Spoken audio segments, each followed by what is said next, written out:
Welcome to Canberra Metalheads. Season 1. The Archives. Alright, let's kick it.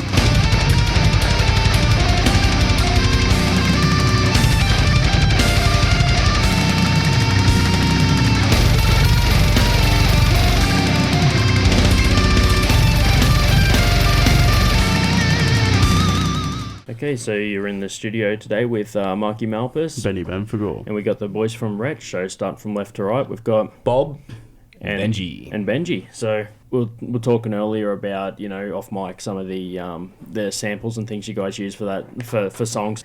It's what makes the band, I think, man. What was it like recording all that sort of music and picking the right samples and stuff like that? Well, I guess we try to keep things a little bit tongue-in-cheek. Like, you know, a lot of these grime bands that take themselves far too seriously. Oh. Yeah. So, you know, we use these samples to put a little bit of humour in and, you know, keep things kind of fresh. Duncan chooses a lot of the samples, our drummer, and a lot of the samples that he picks can be pretty interesting. But there's always that one on the album that people say, "Oh, where'd you find that?" And they always want to know where it comes from. But yeah, it's just every day, you know, you'll watch TV or something, you'll watch a movie and you hear a line, you're like, you know, oh, that's cool, you know. Yeah. It's just, they just sort of find their way into our music. Yeah, we've had some interesting ones, like on the last album, Tirades, there's a fart sample in one of the songs, and I think that fart sample was mentioned in every review that we had. They spoke about the fart sample more than the actual album. So. Yeah, absolutely. And it's so polarizing as well. Like, some people get it, some people understand the humor and just say, oh, you know what, it is what it is. And some people are like, oh, are we still doing that? You know? Yeah, whatever, dude.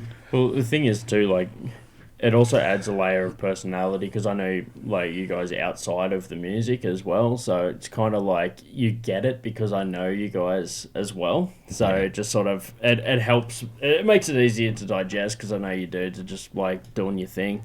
Yeah, well, if we were as hard to get along with as our music, no one would come to our shows. It can be pretty funny. Like that song in particular. Not that you know what I'm saying in it, but the lyrics are really pretty depressing and self-deprecating. Like it's a really kind of sad song, but by having that in there, it kind of makes it a little bit more lighthearted.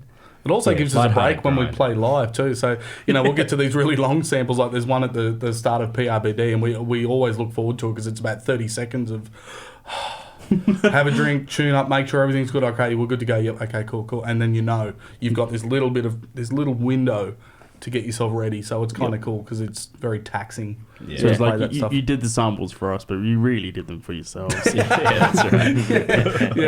Yeah, like refuge islands. Just to backtrack real quick, so that was Bent Sinister. For the track name for anyone playing along at home tonight. You mentioned before it's fairly taxing to play. I mean, although you guys are just having fun and chilling out, you can tell with the style of music, it would be like fairly intense. What sort of practice goes into being able to do a live show like with such intensity for so long? How do you guys sort of bring that same intensity to the jam room and things like that, or more so than anything, it's endurance at rehearsal. Like we'll play through the set twice, sometimes 3 times. So if we've got a gig coming up and it's a half an hour set, you know, we'll smash through it and it's like 30 minutes. I've driven all the way from Queanbeyan to Belconnen for this. Let's do it again. Yeah. You know? So we'll go through it again, you know, tighten up and input, you know, cross T's, dot I's, do that sort of thing and you know, play through it a couple of times and you're sort of playing that music as fast and as intense as it is. It's actually... it helps. So when you get on stage, all the nerves get to you. You end up playing faster on stage anyway, no matter what. So it actually all helps. Yeah. Endurance. For a 30-minute set, sometimes we'll be doing 15 songs. Yeah. So, I still think we held the record for Festival 15, 9 songs in 15 minutes, and we finished early. That was great. Yeah, it can get pretty rough on the throat. So, I think the longest set we've actually played was 45 minutes. Yep. And that was harrowing. Yeah, I was pretty done by the end of that. Yeah, it's nearly like you guys fit like a longer 3-minute song into a shorter time. Like, it's not like you're sort of only playing for a shorter time. It's like you just do it all quicker. Yep. You know what I mean? That comes with having Nath in the band. I think that guy's just machine. That's the thing, man. Like, and I've sort of kept up with some of the previous project that Nath's done in the past, and it's just like he's got such a crazy resume of like just amazing, Canberra skill. Metal Warrior. Yeah, long-serving Canberra Metal Warrior, Nath Youngberg. Yeah, like I think when it comes to the scene, is like definitely one of the staples. I think. Yeah, he's been around for shit like 20 years. He's been around for a long time, and just always brutal. There's the most mellow thing he's done is Futility, I think, and that was heavy as. Yeah, you know? Oh yeah, I've always got a spot for Futility when it comes to skill and that doom sort of feel. Like, it's always handy to have that Futility album handy for whenever you just want to chill and listen to something still heavy, but atmospheric as well. Yeah. So that was one of 2 Doom shows I've ever been to. I'm not a Doom fan at all. I've got better things to do with 8 minutes of my life than listen to a song. So it's always a joke in the band how much I hate Doom, to the point where actually I wrote my Doom song that I wrote, and I said it. Everyone's like, "This is really good." I'm like, "It's meant to be a joke. It's not meant to be good." When you accidentally write the best Doom song ever. What was that called, Bob? Oh, it's called Swan Fucker. That's the name of the band. It's like, I couldn't think of anything more morose and depressing, so it's like 8.5 minutes of just it's heavy. It's like still sadder than Black Swan. Yeah, exactly right. I'll send it in sometime. You play it on air. It's definitely. hilarious. Yeah, absolutely. Duncan snoring over the top as vocals as well. It worked really well. Yeah, it did. When we were over in Europe, it was just harrowing, the snoring. So we got a couple of little audio samples and I put that over it. Yep. Yeah, so you hear it in gated reverb and it's just, and it sounds brutal as over this Doom music. It's hilarious. Yeah. Yeah, so also you, Benji, you've not one of the original members, but you've really found your spot in the band. How's it been sort of fitting into what was already existing before? It was good. So yeah, I have been in a bunch of other bands around Canberra, and I actually tried out for vocals when Wretch first started. So I'd known a couple of the guys I was in Law of the Tongue and floating around, and they were just starting Wretch. I spoke to Bob, and he said, come in and have a go at doing vocals. So came in for a jam or two, and it was sounding really good, but at the time I just wasn't really ready to join a band. I had too much going on. I was studying and working, and so I gave it a miss, and they had Joel come in, and Joel did some really great work. They did the EP, Senseless Violence, then they did Because You're Worthless. Yep. And I loved Because You're Worthless, and when things weren't working out within the band and they asked me to join, I was really, really excited. It was pretty hard because I was used to doing Doom, like I was in Law of the Tongue, and that's pretty different to Wretch. So Law of the Tongue songs were like 7 minutes, and there were big breaks where I could have a bit of a breather. You don't get that in Wretch. And it was a bit of a baptism of fire too. I think you played your first gig with us after 3 weeks. Yeah, we played with King Parrot at the ANU. Cool. Yeah, had to learn all the songs there and then get up and sort of hit the ground running. So, but that was really good. I mean, we started writing the next album really quickly, so they had a whole bunch of songs ready to go. So that was good to be able to come in and just have some things ready so that I could write vocals straight away and sort of become part of the band. And so it was really and some creamy gigs along the way as well. That first 4 months I think you're in the band, we did that King Parrot show, we did Adelaide, and then we did OEF in Melbourne. Yeah. So it was all within 4 months. Like the first 3 of the first 4 gigs you did were smashing them out. Yeah, were cool gigs. Yeah. Getting to play, like I listened to Cripple Bastards for years, and then one of the first shows we got to play was with Cripple Bastards in Canberra, and then again ended up seeing Extreme in Melbourne. Yep. So with Captain Clean Off and The Kill, so it's been really good. Been really, really stoked, and from strength to strength. Yeah, good to hear. And like I was at that King Parrot gig, man, and like to open up with guys like that, like King Parrot, just one of the biggest stage presence I've seen in Australia. Really, hardest working Aussie metal band. Yeah, unquestionable. Yeah. Their drive is just awesome. Yeah. They're a good bunch of guys too. They're lovely guys. Yeah. They'll give you time, which is, it's hard to get time out of people. Especially bands getting that big. It's hard to get the time out of them, but they're generally really cool with it. So. Yeah. No, like, super approachable, like, really cool dudes. But then, like, if you only ever seen them on stage, you'd be like, "Whoa, man, these guys are hectic." But then, like, straight after the show, you're just like, "Oh, hey, cool set, man." He's just like, "Oh, glad you liked it." Talking to Matt, just like, "What?" Yeah, and Youngie, like, it's really refreshing, I guess you'd say. Like, he comes off the stage and, "Oh, can I buy you a beer?" He says, "No, mate, I don't drink." He's just a really good dude, but really down to earth and just kind of funny story of one time when King Barrett played at the Basement. It wasn't quite when they were. There's probably only like a few times after their first gig at the Basement. Like they weren't kind of like as big as they are right now. Shit on the Liver hadn't quite come out. Yeah. I think they'd only released their first album at that point. Yeah. So Bite Your Head Off had just come out. Anyway, Youngie jumps up on you remember the old like hand, the barrier. Yeah. He jumps up on that and goes to stage dive, and I'm in front of him, and everyone steps back, and I just catch him by the legs, and he's just flopped over my shoulder. So I'm like just spinning around in the mosh pit with him on my shoulder, and he's still singing as he's spinning around, sweating all over you. And I'm like, well, now what do I do? So this is awkward. I run over to the bar and just sit him on the bar, and then I'm just like, "What are you drinking?" And he's like, "I don't drink." So I grabbed him back over the shoulder, ran back and plonked him back on the stage again. What a host. Yeah. And he managed to just sing the whole time, man. That's cool.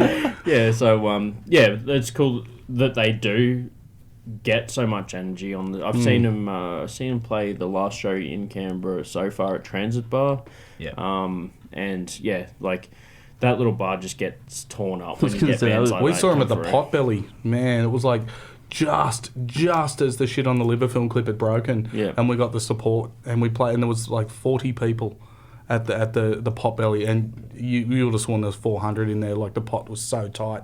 And Youngie on the bar just screaming, crouched along the bar, walking along it, screaming. It was just like nothing else. It was awesome. They're the best shows though, like the Potbelly and Transit. Like I love the Basement. Basement's awesome. But like the shows that we played at Transit and Pot before I joined, like even when you get a small crowd in there, you can build it up and it's just crazy. Yeah. Well, our album launch for Tirades was at the Transit. We deliberately picked it because it was a smaller room, and we for whatever reason, no matter where we are, what we do, a small room always suits us. It always suits us. So even when we play at the Basement, we prefer that back room. Because it's a smaller stage. A it's a few smaller bands room. have said they prefer the back room. Yeah. Like my first ever gig at the Transit Bar was Witch Skull, and that was like perfectly fitting. They're just a 3-piece band on that little stage, but it's still, the room was... Yeah. That's the only downside about Transit for us is we're all pretty big guys, robust fellows. So when you've got 2 guitarists, bass player, drums, and vocals on the stage, I pretty much fall off. Yeah. You got that. So there's like the secret niche after dad bod. There's death metal bod. Yeah, it's like the cool dad bod. We've got the weird grind bod. The grind bod. It's most grind bands are skinny vegans, and we're just fat cattle decap. So I mentioned before, like the smaller when King Parrot first was playing at the Basement. You might not have remembered this, or might not. The first time I ever seen them play, man, they were opening for Tortured at the Basement. It was like a $10 gig, and they were opening for Tortured. Wow. So, like... Because, Marcus, our bass player, was the original guitarist in Tortured. He was the original member. And I was in Tortured for a little while as well. I was going to say, I think I remember you on there. Yeah, I was in there for about 6 months, and it was just too hard. Like, with the 2 bands, it was just too hard, so I pulled the pin. But, I think I was at that show, because I only went to a handful of Tortured shows before I joined the band. Yeah. Yeah. Yeah, so like some of my early days of watching Canberra metal was Tortured, and Wretch as well. Like seeing so the early like days of Joel being up there in his like nightgown and stuff. Did you see the one where he was in his meerkat suit and he was so drunk he went into the bathroom at the basement with the wireless mic and pissed while doing vocals? He's still the only vocalist that's ever done that. I don't know if that's a claim to fame or not. Sounds more like a challenge. It sounds pretty impressive, actually. It's funny, though, as great as Joel was and as unhinged as he was, it's nice to have a little bit of a settling kind of, like feel when you're on stage. You a bit more of a frontman presence rather than a maniac at times. It's kind of cool. It's kind of like you've had your fun of the maniac, now it's time to settle down with it. With like a little bit more stability in your life. Yeah. My boring funny book making us. I love it. Yeah. No, man, I love it. I've seen quite a few. I think I've at this point seen more gigs with you than I did with Joel, so it's like past that point now. I think now we've gotten to the point where I've been in the band for far longer than when Joel was 2013 there. You joined. Yeah, so we've been there a while, and I think we've done some pretty big things in that time. Like absolutely. We've been around.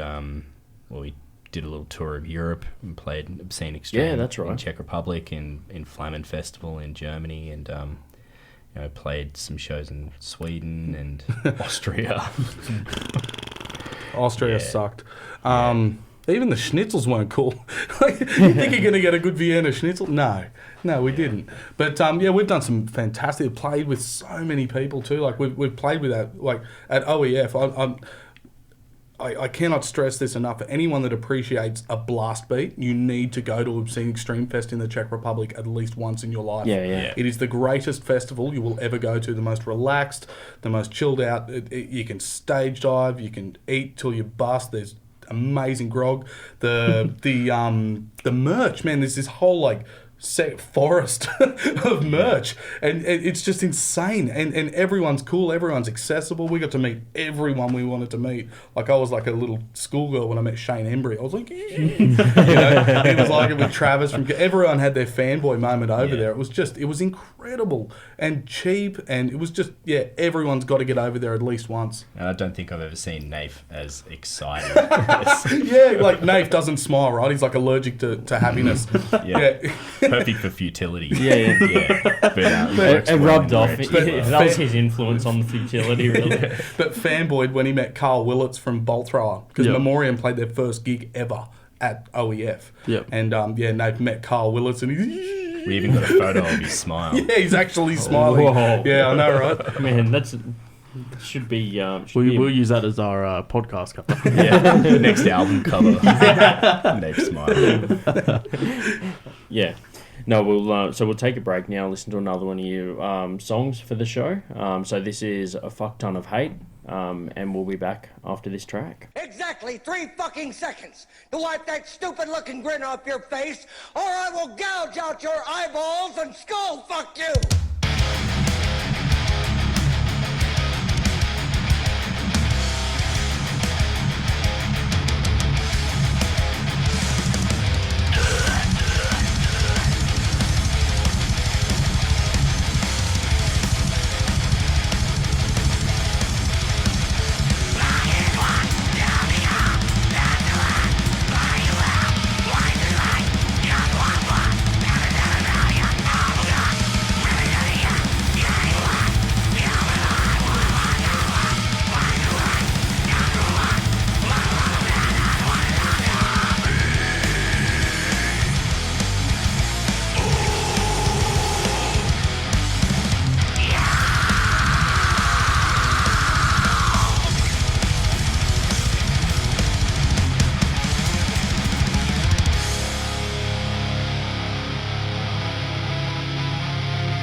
Okay, and you're back on Canberra Metalheads. That was Wretch with A Fuck Ton of Hate. You're here with Marky Malphas and Benphegor. we got the boys from Wretch. We were talking in the break about the some of the hate that's been surrounded by A Fuck Ton of Hate. Have you guys got anything you want to say about this song? So, like, you had mentioned that you'd had some troubles with that. What sort of things have sort of faced that song? Well, some of the residue, I think you're saying. the residue's the right word, I reckon. Yeah. Well, we made this clip for the video, and we think it fits pretty well with the vibe, like the lyrics and the feel of the song. I mean, obviously, with that sort of title, it's pretty hateful. And this video, I actually edited it, and I thought I'd interject a series of clips of all the horrible things that happen around the world. You know, so if you've seen the clip, you know, we've got people shooting up, we've got ISIS shooting people, we've got pollution, we've got people skinning animals alive and things like that. Like, it's pretty gratuitous, but there's a point behind it. It goes to the song. And we had it up on YouTube for quite a while, and we shared it I uploaded it onto Facebook, and got shared around heaps, and that was great. And then it got reported as against community guidelines, and I got banned from Facebook for a while, and it was taken down. But the best part about that was when I got back onto Facebook, I got a notification from Facebook saying, "Hey, why not advertise your video?" The video that they took down because it was offensive. So that was pretty interesting.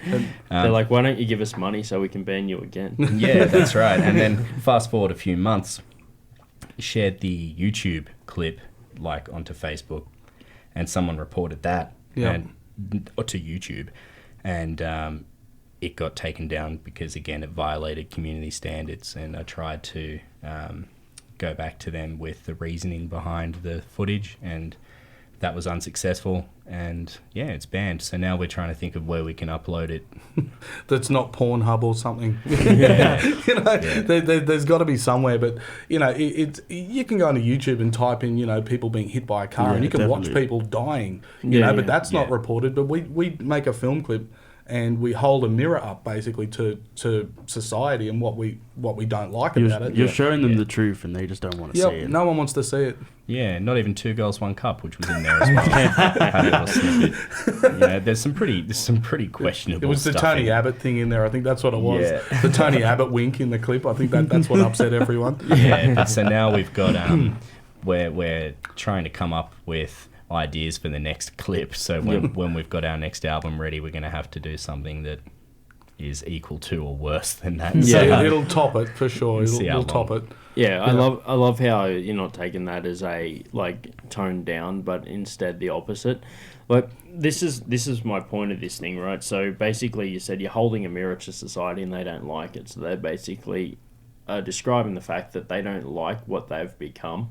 Yep. And they're blaming you for showing them that. You're not allowed to tell anyone the truth. Yeah. They have to live in their glass bubbles. It's like, I've said this before about, when someone says, I'm offended by something, they're just saying that you've made me aware of something, so I'm going to blame you for that.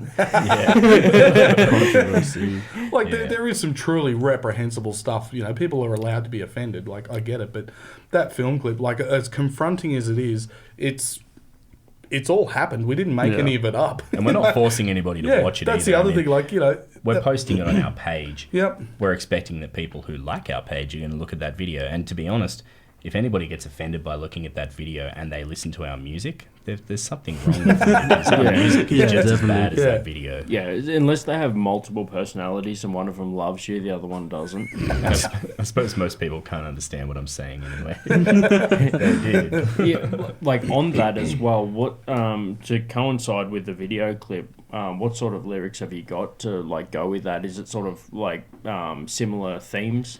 Absolutely, yeah. So talking about, once again, horrible things that people do. Yep. And it's, pretty rough. I think there's not a lot I can say about it that's not going to go against the on-air rules guidelines. But it is. Yeah, it is pretty rough. But again, there's far worse out there as well. Oh, totally. Always. Like, we are on the lower end of the offensive grind scale. I mean, you've got grind bands like porno grind bands, Like and Romper stuff. Prop and stuff like that, man. We've had him full on on. the show before, as far like so we had Cocklord from Oh, yeah. yep. So yeah, we're aware of it. Like it's good. It's like we said before, it's just making other people aware of it, and all of a sudden they don't realize that they don't like reality. Yeah, I think the stuff that I write anyway, lyrics-wise, and I don't write all the lyrics. I mean, on the last album, Nath wrote a bunch of lyrics, and Bob's written some way better lyrics than what I come up with. But we're never offensive for the point of being offensive, like a lot You're of those offensive bands for a can be. reason. Yeah, like we have a song on Tirades called Glory Hole Confessional, and you can probably guess that that's a bit of a jab at certain religions, and that's just the way I feel about it. And I'm not doing it to try to be like, ooh, look at us, we hate religion. It's just something I wanted to write about. And Well, what's interesting though is the approach with the newer stuff that we're writing is a lot more introspective now. I think the lyrics than a lot more. It's not so much blasting out this aggression anymore. It's kind of a little bit more. There's absolutely a lot of self-deprecating stuff in there. But it's one thing. It kind of reminds back to when we were touring Europe. We played a show in Vienna, and we showed up at the venue, and the tour manager approached me and said, "Oh, Benji, how you going? We've been speaking online. There's a bit of a problem. The club owner has a bit of a problem with some of your songs." And he was the club owner, but we were staying at his house. Yeah. Because it was a flop house, so we were going to crash at his place. Yeah, so we've been told you're not allowed to say the names of your songs on stage, and you're not allowed to sell your merchandise because of the swearing on the back of the t-shirt. And the misogynistic nature and the Yeah. offensive nature of your music. Yeah, so they took offence to one of the songs I think we're going to play in a little bit with the C word in the title. Now, I tried to explain to them that, that word has a little bit of a different meaning in Australia as it might have over here, and it's not meant in that way at all. Mm-hmm. It's not a misogynistic term that we're not using it in that kind of way. And still wasn't accepted, so we got on stage and we said the names of the songs and Packed up, drove 19 and a half hours straight from Vienna to the northern coast of Germany. Yeah. So we didn't have to stay in Austria. Didn't want anything to do with it. And the funny thing I found about that is some of the biggest bands, or the only bands that I know that have come out of Vienna, are far worse than us.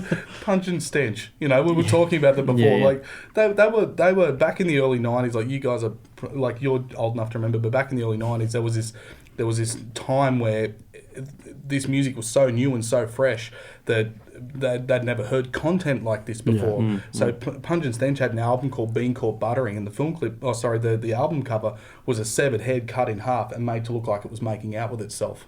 Pretty tasty. Yeah, it's so they were about to tour. Yep. And their tour got banned. The album got banned, and there was a whole number of Cannibal Corpse, Tomb of the Mutilated, and Butchered at Birth. All of those albums got banned from Australia. There was Body Count. You couldn't get Body Count with Cop Killer on it. This is like early 90s, right? And it was a weird time because people were still like they were getting it, but it was so underground. And even a bunch of Australian bands copped it as well, like a Bremelin. Yeah, dude, a Bremelin, they're self-titled. They weren't allowed to print the lyrics because they're pretty full on. Yeah. If you've ever seen the lyrics to the first two songs on the self-titled A Bremelin album, you'll know what we mean. Yeah. But like it was like rife. Everywhere you go, it was like, oh, this is offensive. And I think a lot of it's coming back around full circle now as well. Like especially in the metal scene, there's a lot of these, for lack of a better term, social justice warriors who will, jump up on any excuse they can to complain about something, and then it snowballs and ends up being this, big issue. When if they just stopped listening, or unliked the page, or just avoided it, People then- just like to make a problem out of nothing. Exactly that's right. right. They've Exactly got right. nothing better else to do but to make a problem. The That's what gives their life meaning. And that's another theme that's coming up a lot in our next album that we're getting along with at the moment. There's a lot of There's reflection. lots of that. Yeah. Yeah, it's the worst thing that you can do is like as far as society's progression, is get offended for someone else and not for yourself. Like if you're assuming someone else's stance on something and getting offended just in case, that's detrimental to like freedom of speech, really. Yep, that and staying silent as well. I think people are scared now because if they say that they agree with someone, then they can be tarred with the same brush, and they're not going to be liked and they're going to be shunned and stuff. And it shouldn't be like that. It's 2018, 2017's that way.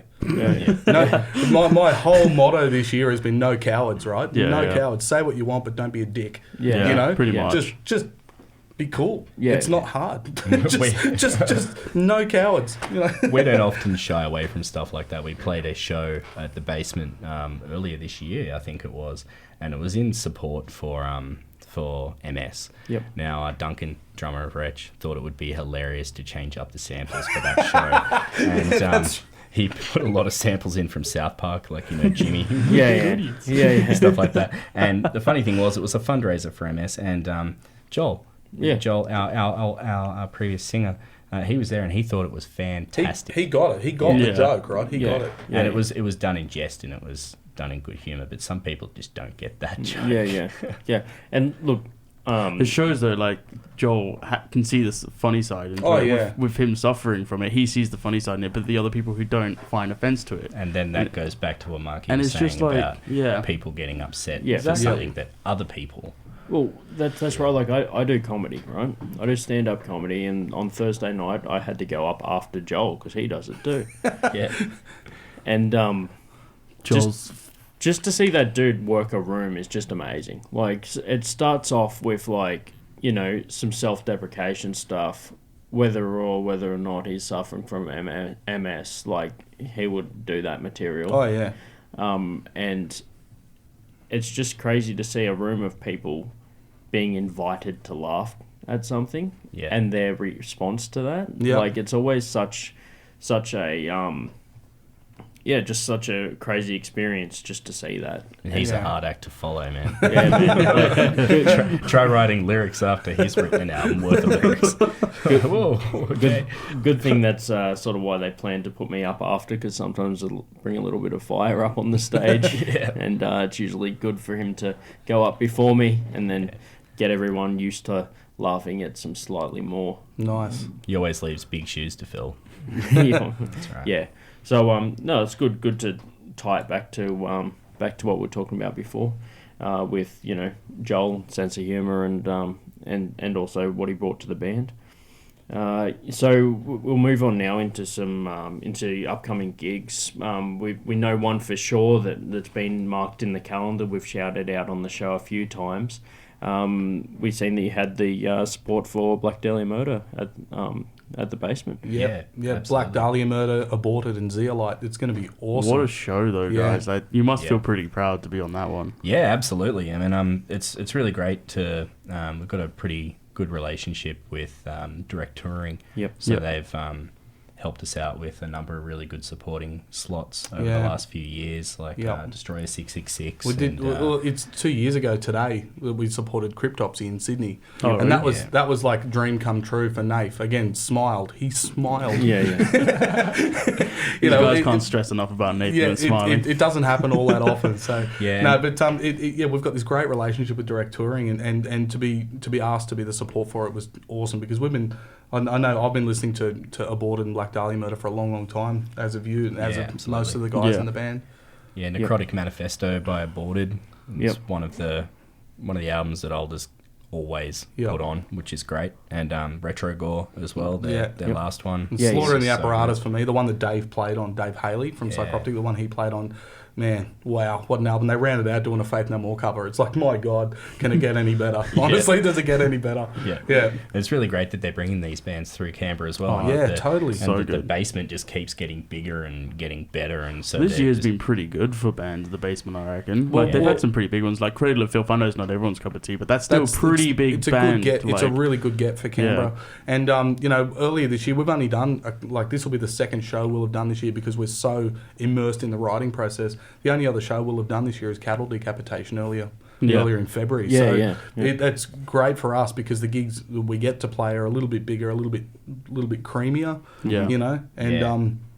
again, it just comes back to that relationship we have with direct touring. It's just fantastic. Yeah, that's awesome. Yeah, it's good to see there's companies out there that are just bringing that sort of heat to Canberra, which is awesome. Yeah. So have you guys got any other shows coming up after that one, or? Not at this stage. There's talks of so the dizzying highs, right? Playing supports for these bigger bands, local home shows. There's talk of doing one in Sydney, just a house party show. Just for the drummer from Avian Terror has contacted me. He's a really nice dude, and he usually has a house party once a year and invites grind bands to come and play.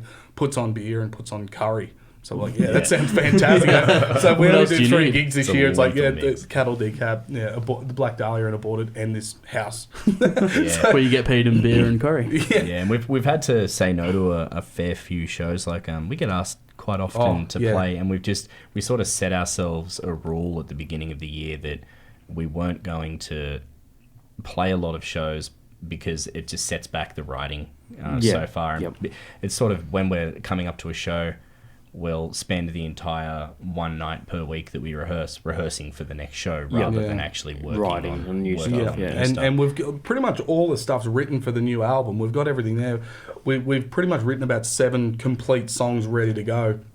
But that's taken us nearly 2 years. Yeah. Because in between taking shows, like we did a lot of shows last year when we said we weren't going to. Yeah. But we've all got families too. Like I've got 3 kids, and other people in the band have got kids, and it's hard. It's hard to get around to do it all. So we've had to change everything, change our approach, change how we write together. The whole process has changed in the last 2 years.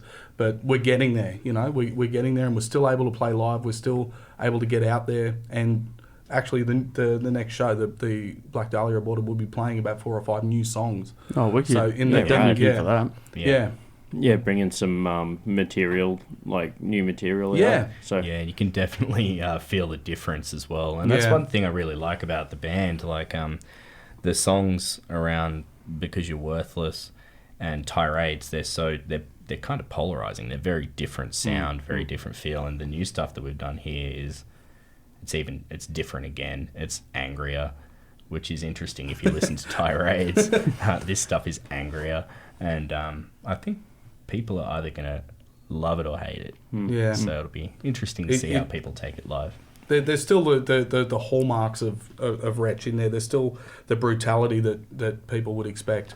The technical side of it is still there, but there's, as Nath calls them, the table flipping riffs are still there as well. It's just the way that we're doing it all now is a little bit different, and the content is different. It just feels like, for lack of a better term, it feels like we've kind of grown up a little bit since the last album, and Tirades taught us a lot. But this next album, whatever we decide to call it, is going to be an absolute ball terror. I'm sure it is. And this is the first one that we've written with Marcus. Yeah. Tennille haircut. So he joined the band from Tortured. He joined Wretch to play bass, and he has brought a lot to it as well. He's brought a whole different feel because we didn't have bass up until we recorded Tirades. So we recorded that with bass, but before that we'd never played live with bass. The albums before that didn't have bass. So he's brought a whole new energy to the band. And totally. A stunning haircut. You set your watch to it. Yeah, that's right. It brings a lot to the band by the sounds of it. He's good value. I've seen him in Tortured since 2008. So. Yeah. He's just great fun to have around. He's just the best. Yeah. Couldn't have picked a better bloke to be in the band, honestly. And he keeps the feel lighthearted as well. So like any band, when you're rehearsing and you're writing new stuff and you have difference of opinions, and then people might knock heads. He's always there to. What's the noise? That. So he'll throw that in, and everything gets a little bit easier. So but the other thing that he brings to the band that we've kind of struggled with a little bit is backing vocals. Like I've stepped up and done a bit here and there, but for the most part, Benji's been out on his own. And on Tirades, Nath and I did backing vocals, but it was very hard to do it live because of the intensity of the music. It's hard to focus on one thing and then scream your hole out at the same time. So Marcus has kind of brought that, and there's dynamics in the vocals now. So it's awesome. I can't wait to start playing this new You stuff. got backing vocals in stereo now. It's nice to be able to have Marcus do the deeper growls, and so it's hard to go from the high pitched squealing that I do and then try to go into a deep growl. So he's there to do that, and I don't have to worry about it, which is nice. Yeah, it's like So he brings that aspect as well, which is really cool. So everyone's got their jobs, and everyone just sticks to it, and it's going great. So cool. Yeah. Adds to that dynamic. It's also less taxing on yourself, so that you can keep doing some more stuff. Yeah, and I can have a drink of water. Yeah, between bits. Yeah. Yeah, cool. So we'll round up the show with that. So just quickly, the dates on the Black Dahlia murder. it's Wednesday, the 26th of September at the Basement. Yep. So tickets, you can get tickets online. Or if you contact us through Facebook. Us. Yep. Yeah, we've got a whole bunch of pre-sale tickets. So if you want to save some cash, get in contact with us through Facebook, and we can get one out to you. Save some cash. Buy another couple of sherbets. Yeah. Save yourself some money. Yeah, exactly. No, that's cool. We're in Spruiken that gig coming up, so it's good now to have you guys in and do a bit for yourself as well. Like getting it from both sides of the fence. You're getting from the band and us as well. No, I appreciate it. Thanks for having us on. Thanks for coming on, guys. Yeah, it's rad. So thanks for coming on. You got that gig coming up, and also to everyone out there, make sure you check out Wretch on social media and through their Bandcamp as well. You guys have Bandcamp, yeah? We got Bandcamp. It's Tirades is on Spotify as well for those of you that have that. Yeah, sweet. iTunes Music, whatever that is. There we go. We're on iTunes. We're part of the machine. Part of it. Yeah. And keep a lookout on bring it down from the Pornhub. inside. When we get the link for Pornhub to put the fuck ton of hate film clip on it, we'll share it. We'll let everyone know. Yeah, exactly. until we get banned from there. Well, Then you just that's how you know you've made it Then as you just a keep going to the more grind band. filthier porn websites. Just go for filthier until you're banned from all the porn websites. It'll probably happen. I think you made it then. If you've been banned from every porn streaming site, you made it. I think you could have a new genre on there, which is just for bands that have nowhere else to go. Like a new tab on the home screen. Yeah, I like that. I actually really like that. Yeah. That could be our ticket out of here. Okay, well, I know that Pornhub's listening now, so shout out to you guys. Thanks for listening. Yeah. But yeah, thanks for being on the show. G'day, I'm Benji, This is Bob. and we're Wretch, and you're listening to Canberra Metalheads. Cheers. Bam!